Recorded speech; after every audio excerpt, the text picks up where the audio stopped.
See, here's the thing. I gave y'all the 10 predictions of 2026. And although this happened prior to 2026, it's going to serve as a cautionary tale of what happens if you think you're about to floss what you have, no matter how you got the stuff that you have.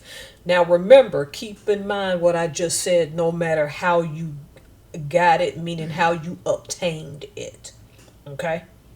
So I'm going to read y'all a story, and before I do, whatever the circumstances were in this situation, a few children, I don't know how many this couple had, because this article didn't say, are now being raised by their maternal grandparents because the parents were unalived.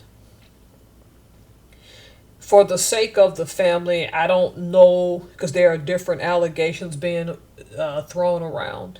For the sake of the family, I'm not going to show their photos, but I've seen them, and these are people who were flashy and were showing off a lavish lifestyle.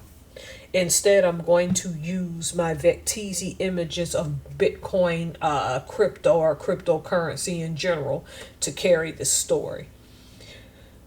All right, so without further ado, it's going to get weird. We're going to go ahead and take a trip to Dubai, where this happened to this couple. I'm going to read you the story, then come back, give my commentary.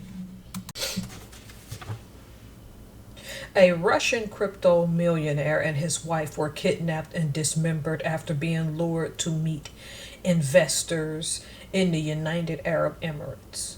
Roman Novak, 38, and his wife Anna were last seen alive a month ago when they drove to meet who they thought were investors in Dubai's mountain resort Hatta. The Dubai-based couple, who boasted of an affluent life of fast cars and private jets on social media, weren't extorted for cryptocurrency, said reports citing law enforcement. Just before disappearing, Novak had obtained a highly collectible elite British AC Cobra car. It is believed that the couple were driven to Hatta by their personal driver, who took them to a car parked by a lake before they transferred to a different vehicle for the remainder of the journey. It was at this time Novak had messaged contacts in his phone to say he was stuck in the mountains on the Oman border and desperately needed $152,000. Subsequently, contact with the young couple was lost, says Svetlana Petrenko of the Russian Investigative Committee. Their phones were then tracked for 2 days in Hatta and next in Oman and Cape Town, where the signal vanished in early October. It is now believed the killers arranged for the victims' phones to be turned on to confuse investigators. The alarm was raised by the glamorous couple's relatives in Russia before the severed remains of Novak and his wife were found buried in the desert in the UAE. 2 fighters from Putin's war in Ukraine and an ex-murder squad detective are now said to be behind the killing and dismembering of a Russian couple. 3 Russian suspects were shown being detained in St. Petersburg and the Stavropol and Krasnodar regions of Russia after returning from Dubai. They were named as Russian citizens Konstantin Shakik, 53, a former homicide investigator turned drug smuggler, along with Yuri Sharapov, 46, and Vladimir Delikin, 45, who both fought for Russia in the war before being discharged. Allegedly, they were the investors who, after abducting the couple, demanded the password to Novak's crypto wallet. Novak didn't resist, but there was no cryptocurrency left. The wallet was empty, reported Fontanka news outlet. The pair failed to raise a ransom from elsewhere. Roman and Anna were killed and then dismembered. Emirati police found traces of Anna Novak's blood at the villa, blood in the rented car, a cache of knives near the crime scene, and one of the organizers' t-shirts left behind in haste, reported Fontanka. The three alleged conspirators were remanded in custody until December 28. Five other Russians, all under 25, are believed to be linked to the gruesome case. Novak had boasted of wealthy contacts, including the billionaire owner of the Telegram social media empire, Pavel Durov. He was under investigation at the time he disappeared over the alleged theft of more than £38 million from crypto investors on the pretext of business development. Among the alleged victims were businessmen from China and Middle Eastern countries, according to a Russian report. He had a knack for presenting himself as someone operating on the same level as Pavel Durov and Arab sheikhs, said Komsomolskaya Pravda, KV newspaper. In reality, Novak was simply a talented manipulator who managed to convince people to hand over hundreds of millions of dollars. He ran a fast and reliable crypto network with an app developed by Ukrainian programmers.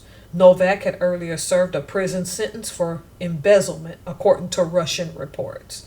Recently, Russian law enforcement carried out inspections of crypto exchanges in Moscow City, searching for traces of his investments, said KP. The couple's orphaned children were collected by Anna's parents after their disappearance. See, there's a lot of twists and turns in this story. Because when you are unalived in such a way, you have to expect that.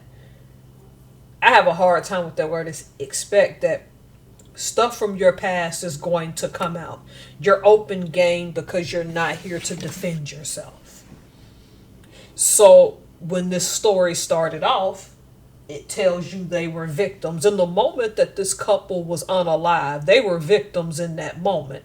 No matter how much you like the things they've done or didn't do. Here's what I want you to take as a lesson from this. Because people all over the world do this flossing all of the time. You see it in Asian countries now, where kids who floss their lifestyle because their parents are highly known politicians are starting to pay a price for flossing.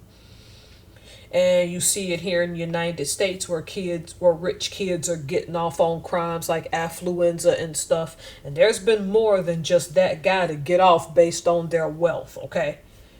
And the covering up stuff based on who they know. And their influence and their relation to money.